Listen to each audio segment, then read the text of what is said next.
Hello, and welcome to our November In Touch Forum. We're glad to have you visiting with us today, and our topic is selling your distressed inventory using opaque channels. This is an area that we get lots of questions on from customers, and one of the areas that is a kind of a unique opportunity in the marketplace. So we have Sarah Campbell joining us today from Priceline.com's Travel Web, and she's the Associate Manager of Hotel Sales Development there. And she's going to talk to us both about what the opaque channels are and how we can use those to our hotel's advantage, as well as some of the unique capabilities that Priceline has. And Sarah was with us just 3 or 4 months ago talking about Priceline, so we really appreciate her coming back and focusing this on the opaque channels. So Sarah, thanks for joining us. Go ahead. Thank you, Pam. Really happy to be able to join you guys today and talk about the opportunities that we have in opaque. Just kind of as a quick reminder, if anyone is not participating right now or is not super familiar, this is kind of some more in-depth information about being an opaque participant. So if you have other questions, feel free to reach out to your Priceline Regional Revenue Manager or your InnLink Account Manager to kind of talk about the more basics of the programs if you have any questions with that. So our agenda today, it looks a little much, but we have kind of a lot to talk about, and I'll try to keep it brief. We're going to look at the opaque booking process to kind of give an overview of how it works as a frame of reference, and then look at the 2 options we have as far as being a standard or preferred opaque partner, how name your own price, our opaque channel is different than other opaques, and then how to manage some different examples of ways that you can be strategic in your use of the channel, as well as reading the different reports that we offer, and then a couple notes on vacation packages as well. We might refer back to the slide, but we don't need to go through it completely now. Just to kind of give you the layout, we have 3 different ways of generating bookings, and they're the merchant, opaque, and vacation packages path. As a quick reminder, the opaque is your CTJ, CT1, and CT2 rates. These are Priceline net rates that flow through Res Matrix to WorldSpan. Priceline's opaque channel is Name Your Own Price. This is the only truly opaque program because it allows hotels to fill distressed inventory and increase their RevPAR by offering non-published opaque rates and attracting non-brand loyal customers. As a quick overview on the customer side of how the program looks, with Name Your Own Price, the customer has to basically go in and select what zone they would like to stay in and then choose a star rating. And so we have these broad categories, as you can see on the map there. And then with the star rating, we have these general amenity requirements, as you can see in the yellow box in the middle, that kind of gives the customer an understanding of what they can expect when they choose a certain star level. And after they've chosen those 2 categories, they choose whatever price they'd like to enter, and they cannot shop lower rates, the lowest rate in the market, because they kind of choose whatever they'd like to offer, and then we go through the booking process from there. Pam? After they've put in that information, they go through this where we review itinerary and then look at the important information, which is always important to note, that opaque bookings are only guaranteed to accommodate up to 2 adults. And so the room types could be kings, queens, 2 double beds. However, the hotel chooses to load their inventory. As long as it accommodates 2 people, that's all we guarantee to the customer as far as room size goes. Any other requests or something that they can, discuss with hotels, but that's what we offer them, on the site. Also, these are non-cancelable, non-changeable bookings, and so that information is there as well. We also have median retail pricing given to the customer to kind of help them gain an understanding of what the prices are in that area based on what is published. And that kind of gives them a frame of reference to say if these were the prices, if they were seeing exactly what hotels they would be staying at. Opaque is basically the trade-off where you say, I I'm not going to know what hotel I'm staying at, and in exchange for that, I'm going to receive a lower rate. And so, if they know that it's $169 in the market, it kind of, putting in a $15 rate is really not something that's going to be accepted because hotels are not loading $15 rates. And so we try to help the customer come to an understanding of how that's going to work.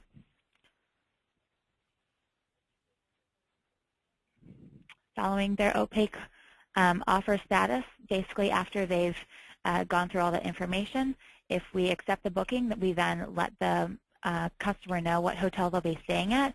Their credit card has already been charged. They've already made this non-cancelable booking, and then we tell them what hotel they're staying at.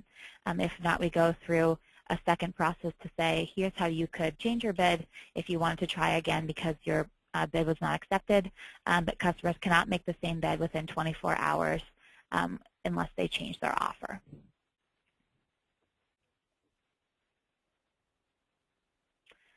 To look at the allocation process, this is a unique process that Priceline uses for Name Your Own Price. So once that customer has given a price based on their star and zone, what we do from there is we come up with a list of eligible hotels, which is kind of like your competitive set, you'd say. And so all of those hotels are in the same zone and have the same star rating or above. We always do look up. So if the customer bid for a 2-star hotel, the list of properties would be 2 stars and above. And then we go through the first look process where the hotel is chosen at random without any regard to rates or availability. And once we've chosen one of those hotels from that list of eligible hotels, we go into WorldSpan and check availability and see if they have a price loaded that matches the customer's bid. If it does, we go ahead and book that, and the process is complete. If they have rates open or don't have rates open, but it's not matching the bid that the customer gives, we go through this second look process. And this is when the hotels are randomly ranked with increasing probability of selection based on their recent 14-day Priceline offer conversion, which we like to call batting average as well. And then one by one we go through and we check rates and availability and WorldSpan for each of these properties. And once we find a qualifying Priceline rate, the reservation is made with that property and the process is complete. If we don't find any hotels that have a qualifying rate, then the customer will be notified that their offer was not accepted. The beauty of this allocation process is that hotels don't have to be the lowest price in the market to receive offers, because because of the way it works, really, it just gives that opportunity, no matter where you stand in your competitive set, to still accept that booking without being the lowest. And based on that, I'd like to talk about what it means to be a preferred versus standard partner. Go ahead, Pam. So looking at this, once you've seen kind of how the allocation process works, the rate is booked is determined by the hotel's partner status. So we have preferred and we have standard partners. With InnLink, when you sign up a traditional agreement, you're made a standard partner, but you have the option of becoming a preferred partner, which is what I want to discuss with you. Preferred partners recognize the higher level of opacity that Name Your Own Price offers in comparison to the other opaque channels, and so they provide Priceline a minimum of 15% pricing advantage over other opaque sites that they're participating in, or some of them just choose not to participate in other opaques at all. In exchange, Priceline will always book the highest qualifying rate at the lowest margin requirement, giving the hotel more revenue and Priceline keeping less of the revenue from the customer. Bookings are at higher rate tiers versus the lowest rate return. And so kind of to explain this in an example format, so if a customer were to bid on the site $100 for a room, we went into the allocation process and the hotel that is a preferred partner is chosen, and they have 3 different rate tiers open. We'll say in this example that they have rates at $100, $92, and $85. The preferred partner in this scenario, we would book the $92 rate, and the standard partner in this scenario would book the $85 rate. And so that $7 difference either goes to Priceline or goes to the hotel based on their partner status. So the difference is that while in Opaque, as you know, there's no contracted margin, as there is in Merchant. Your Merchant discount is 25% generally with InnLink, but in Opaque, there's no contracted margin level, and so preferred partners have a margin requirement of 8%, and standard partners have a requirement of 15%. So we'll never book a rate that's lower than that versus the margin requirement of 8%. So that 7% difference is kind of the difference between offering us the pricing advantage versus not. And so if you're interested and see the economic difference here and would like to have your status as a preferred partner versus a standard partner changed, this is something that you can talk about with your InnLink account manager to try out, basically. So they have more information if you're interested in doing that. So now I want to look at name your own price in comparison to the other opaques, especially in light of our discussion about preferred versus standard. I think to kind of help you gain an understanding of what the difference is between the two is really important. So what makes a website truly opaque? We say that an effective opaque channel must provide a shield for hotel suppliers to prevent dilution. We believe that if a customer is loyal to a certain brand or a certain property, that they should be booking with that property directly, not trying to go through Opaque and book at lower rates because they are a brand loyal customer. And so this shield is diminished when any of these three things occur. When the property has specific details that are displayed allowing the customer to easily identify hotels. So if you look at on Hotwire, they give specific details with the customer reviews and also with the amenity information with those little icons below the hotel name there. And on Top Secret, they give very specific traveler ratings. So these are all different ways that the customer can go between a retail path and an opaque path and try to compare the two. But it's a little different on Priceline. Hotels also, if they are displayed, are booked when they're only when they're the lowest price in the market, or if the opaque price for a specific hotel and itinerary are disclosed prior to purchase. Next, yeah. Go ahead. And so if you look at the two in comparison, Priceline provides the most opacity and the strongest shield against dilution for our hotel suppliers because we provide general locations and star levels, whereas the other guys don't have that exactly. We display general star level amenities and not specific property amenities. And so that gives the customer, basically a general understanding of what they're booking at the star level, but not knowing this property has these specific amenities, so I can compare the two easily and figure out what that opaque hotel, what hotel it is actually. We don't give guest reviews or scores, and we have the fair allocation process for hotel selection, so we do not have to, so you don't have to be the lowest price in the market to book. And lastly, we have the lookup star level on every offer, which increases the list of possible hotels. So they can't cut it down to say, oh, I realize that there's only one 2-star hotel in this zone, and so it's automatically going to be that hotel every time. We provide opacity to the properties, and so we're really very focused on being friendly to the hotel supplier because we recognize that that's important in this channel. Next, I want to talk about how to manage. First of all, talking about when to use, a couple different rules that we can go by here. First of all, is that we want to make informed decisions, consulting the reports that Priceline provides. There's a wealth of information that we collect through the demand information that we see in the opaque channel, and by providing the information to you, it really helps you make informed decisions about what your pricing should look like, what demand in the market is, and kind of addressing your occupancy and how you'd like to use opaque strategically given that information. Secondly, we want you to focus on filling distressed inventory because we think that that inventory is the most crucial to be sold because the rooms that might otherwise go unsold, it's a great opportunity to fill it using the opaque channel, especially since we have such a large portion of our opaque channel is booked last minute.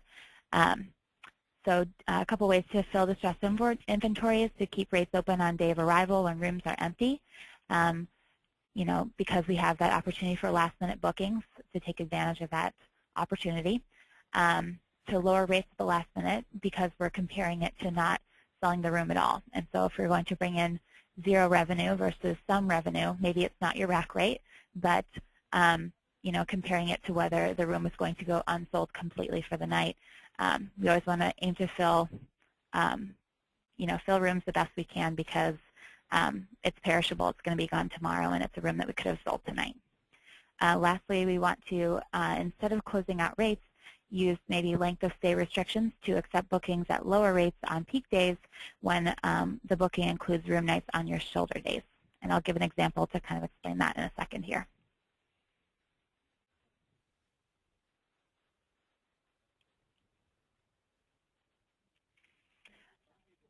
So looking at shoulder days, I wanted to go through an example with you guys to kind of help you understand what I meant by that and hopefully help you kind of see the difference we have here. So I have 3 different scenarios listed. The first scenario is a hotel that just has published rates open. And so they have their published rates of $60 on Thursday, $70 on Friday and Saturday because they're generally more full then. And for those, their Priceline net rates are $45, $52.50, and $52.50. And so if we look at that in comparison to their opaque, in the second scenario, we have a property that has both published rates as well as opaque rates. And the hotel in this second scenario closed out their Friday and Saturday night rates because they figured I'm pretty full. I think I might be able to fill it up on my own just using my published rates. And so I'm going to close up my opaque just in case and just leave the Thursday night open because Thursday night I have plenty of excess inventory that's probably going to go unsold. And so in that scenario, they just keep Thursday night open. But, if we're looking at the market and kind of what the probability of booking, maybe a single night on Thursday night is very unlikely. But it's possible that you still will receive bids as a hotel for maybe Thursday through Saturday. And so, kind of looking at whether we want to trade that off. So in the third scenario, this property used their opaque high rate, their CTJ in this case, instead of closing out all 3 of their opaque tiers in, as they did in scenario 2, keeping the high scenario open and kind of looking at the economics of if we were to make a booking for 3 nights versus the booking for 1 night in opaque and then just using your published inventory on Friday and Saturday. And so in this case, they kept open all the rates on Thursday. So they had $30, $40, and $45.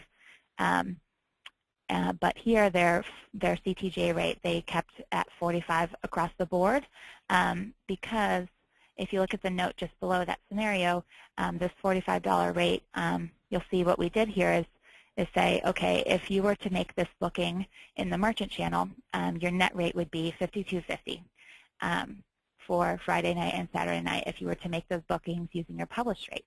And so if you take those two, basically the amount of revenue that would be coming to the hotel, and then the amount of revenue from the opaque tier that would be booked, say, if we just booked a Thursday night. So that's $52.50 and $31, which actually, I'm sorry, that's a typo. It should be $30, but should be $30 for Thursday. If you take those and add them up and then divide them by 3, the average across the 3 nights would be $45.33. And so if we took that and said, okay, maybe I would sell Thursday night alone, but it's a lot more likely that I'm going to sell Thursday through Sunday altogether as with a 3-night minimum, then I can spread that rate across the 3 nights, and then the likelihood of booking is going to increase because of the availability being more open in the opaque channel. And so if you look at the bottom, we talk about ideal revenue versus realized revenue. And as you see in the different scenarios, in the first scenario, the ideal revenue here was $150. That's $45, $52.50, and $52.50. The realized revenue was only $105 because here they had Thursday night open at $45, but no one was looking for a 1-night stay on Thursday, and so that room went unsold. So we had a missed revenue of $45 for the 3 nights there. In scenario 2, the ideal revenue was $135. because they had the opaque rates open, and so it was $52.50 for Friday and Saturday, but $30 for Thursday night because they had their opaque rates open, the lowest there being $30. And this would, I guess we should point out here, this would be for the standard partner versus the preferred partner. But anyways, their ideal revenue based on the rates they had open was $35. Realized revenue, again, was only $105 because they only sold Friday and Saturday nights. So they missed revenue, again, of $45. In the third scenario, ideal revenue was $136, which is right around $135. So scenario 1 and 2, where they closed out the weekend versus not closing it out, is the same ideal revenue, but the realized revenue is increased because the likelihood of booking went up, and we actually did make a booking in opaque here for $136, and the missed revenue should actually be 0. I'm sorry, my numbers were messed up on that one, but as you can see, we're realizing more revenue by changing our strategy of how we manage the opaque channel, and really a best practice is to keep both options open so the likelihood of receiving bookings is greatest.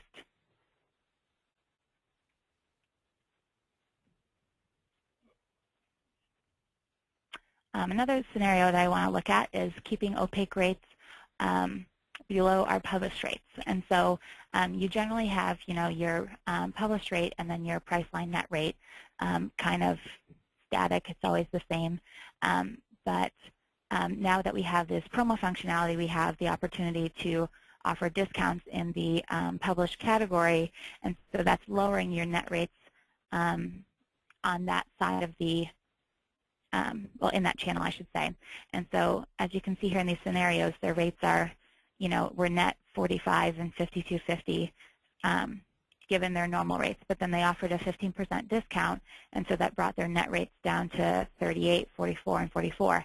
And so in these cases, you want to basically compare that to your opaque channel because, again, what we're aiming to do is keep highest the likelihood of booking. And so, the opaque channel a lot of times is a completely different customer, and so we want to have rates open to them. If you're willing to open them in published spaces, you might as well have them open in opaque as well, so the likelihood of booking is greatest. And so here we still have the same occupancy forecast for Friday and Saturday night. Well, I changed it a little bit. It's a little bit lower, but at the same time, which is probably why you're offering a discount first off anyways. And so if we look at that, our net rate here is $44 on Friday and Saturday night. And, maybe in scenario 2 on the previous slide, they would have closed out those rates because they didn't want to sell Friday and Saturday night. But here we see that, $44 is actually lower than their highest opaque tier. And so, well, 2 of their opaque tiers. And so, why not keep those rates open for Friday and Saturday night to increase the likelihood of booking? Again, because 52 and 46 are higher than their HD1 rate anyhow. And so, again, it's just giving more increased opportunity to capture that customer through the opaque channel. So it's just something to consider. Go ahead, Pam. Next, I wanted to look at the daily demand report. In addition to, using these different strategies of looking at the economics of, trade-off between merchant and opaque, you also want to definitely study your daily demand reports and your price points reports. And so I just wanted to take a look at one of these and just see here, there was a bunch of different, this hotel was offered 16 room nights on November 4th. Just a couple days ago, and they accepted 7 of those room nights, but they also, rejected another 9. And so when we look at these different scenarios here, this again could be situations that are kind of similar to the examples we just went through. For example, the second to last line, the check-in on November 11th for a 3-night length of stay, their Priceline rate was higher than those. But if we take a look at the booked by others offers, it's hotels in your same competitive set said this was an acceptable rate. And so, you want to consider, is that something that you're willing to accept as well, maybe by using different strategies to change your opaque rates, whether it's using length of stay minimums, changing, rates by day of week, different things like that to kind of figure out Did you want to accept these offers? If you could go back in time and change your rates, would you want to accept this booking or not? Because it's being offered to you and you're choosing to reject it. So, kind of looking at this every day and saying, is this something I would have liked to receive otherwise? If so, how can I change my rates to make that happen in the future?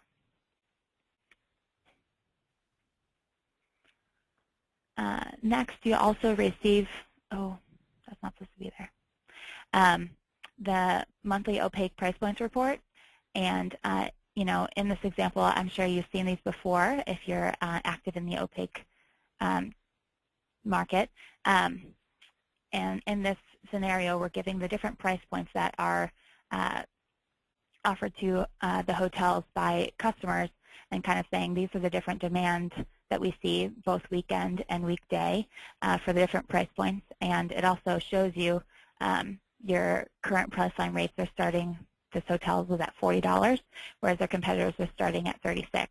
And so these are the different recommended price tiers that we suggest you load based on the demand seen in these different price points.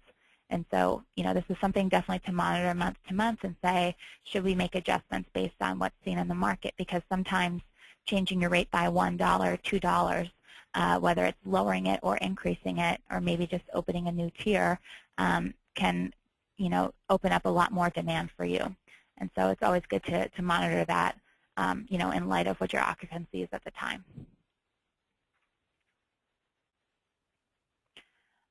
Something else to keep in mind, too, is just to kind of look at what the statistics are for the opaque channel and how it kind of plays out on Priceline specifically as far as the booking window, which is a big one to pay attention to. Like I said before, you want to keep distressed inventory open.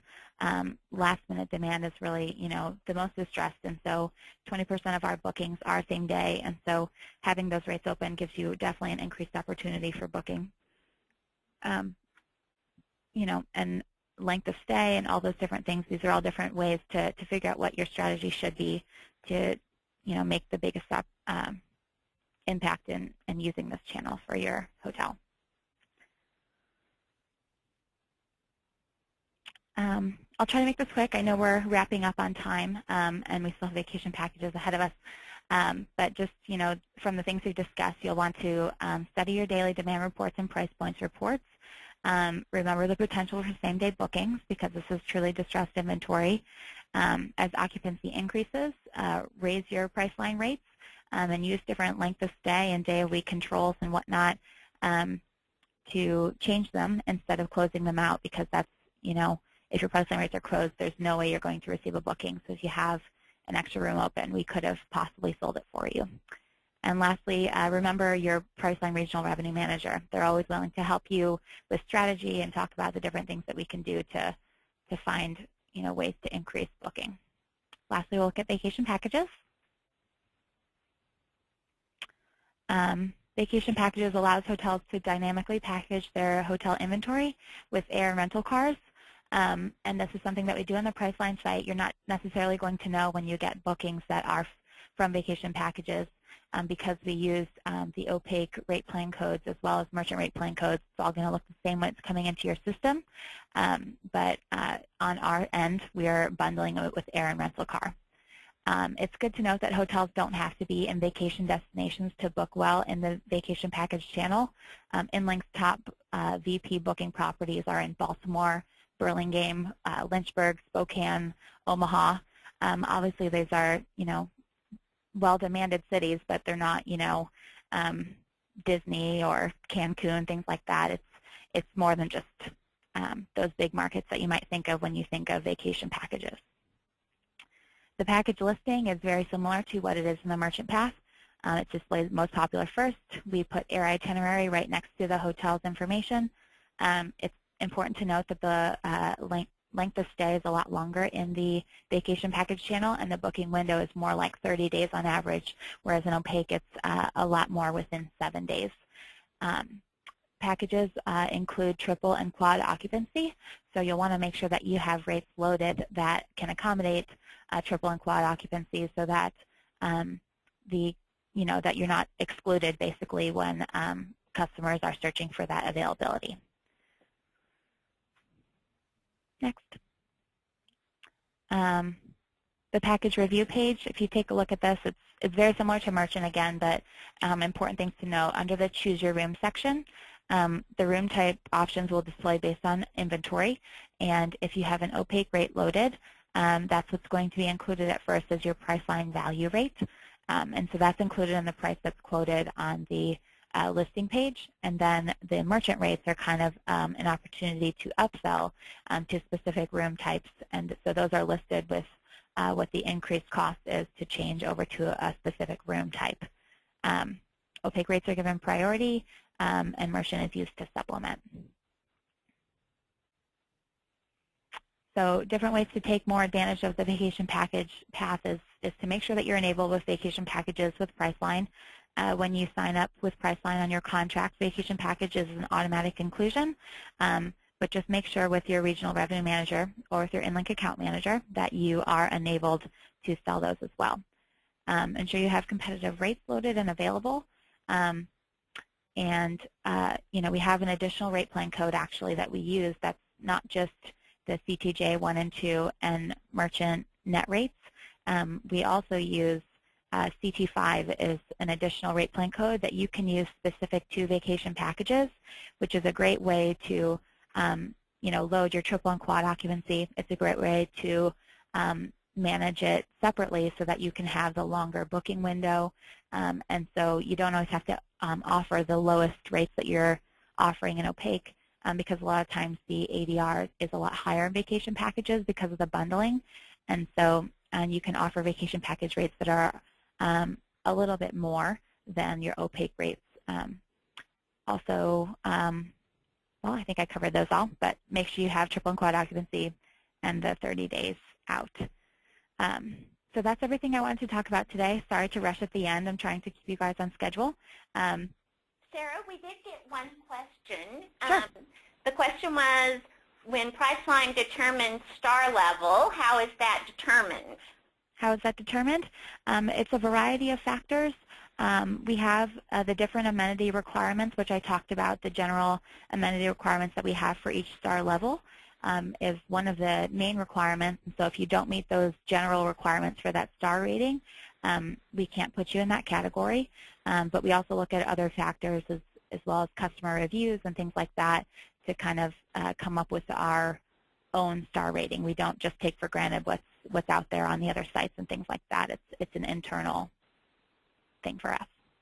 Great, and that was the only question we came in, so we do appreciate you sharing all of that valuable information today.